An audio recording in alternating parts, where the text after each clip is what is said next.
ফেব্রুয়ারিতে রমজানের এক সপ্তাহ আগে নির্বাচন হবে এ নিয়ে কোনো শঙ্কা নেই বলে জানিয়ে বিএনপির স্থায়ী কমিটির সদস্য সালাউদ্দিন আহমেদ।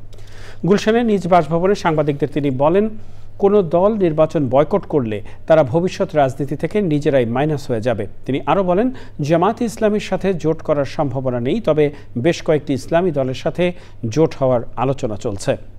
মনিরুল হাসানের রিপোর্ট। গুলশানের নিজ বাসভবনে নির্বাচন ও সমসাময়িক বিষয় নিয়ে সাংবাদিকদের সাথে কথা বলেন বিএনপির স্থায়ী কমিটির সদস্য সালাউদ্দিন আহমেদ। ফ্যাসিবাদ বিরোধী জাতীয় ঐক্য ধরে রেখে সুষ্ঠু নির্বাচনের প্রত্যাশার কথা জানান তিনি।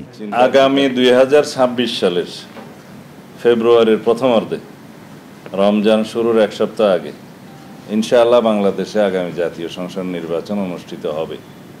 এখন বাংলাদেশের নির্বাচনের বিরুদ্ধে যারাই কথা বলবে তারা জাতীয় রাজনীতি থেকে নিজেরাই মাইনাস হয়ে যাওয়ার সম্ভাবনা আছে। তখন সেই ঝুঁকি যদি কোনো রাজনৈতিক দল নিতে পারে, আমরা ফ্যাসিবাদ বিরোধী জাতীয় ঐক্য যেটা সৃষ্টি হয়েছে সেটাকে শক্তিতে পরিণত করে আগামী দিনে সুষ্ঠু শান্তিপূর্ণ গণতান্ত্রিক প্রক্রিয়া একটা নির্বাচন অনুষ্ঠান করি। তিনি বলেন, জামাতের সাথে জোটের সম্ভাবনা নেই। আমরা বারবারই বলেছি যে বাংলাদেশ জামাত ইসলামের সাথে আমাদের নির্বাচনে জোট হওয়ার কোনো সম্ভাবনা নেই। অন্যান্য দলের ক্ষেত্রে যুগপৎ আন্দোলনে যারা আমাদের সাথে সঙ্গী ছিলেন তাদের সাথে আমাদের প্রতিশ্রুতি আছে, তাদেরকে সাথে নিয়ে আমরা নির্বাচন করব। বেশ কয়েকটি ইসলামী দলের সাথে আমাদের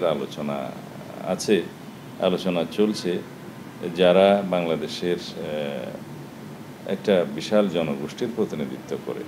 অন্তর্বর্তী সরকারের আমলে অবাধ, সুষ্ঠু ও গ্রহণযোগ্য নির্বাচনের মাধ্যমে গণতন্ত্র পুনরুদ্ধার হবে বলেই জানান এই নেতাগুলোর মাধ্যমে আমরা।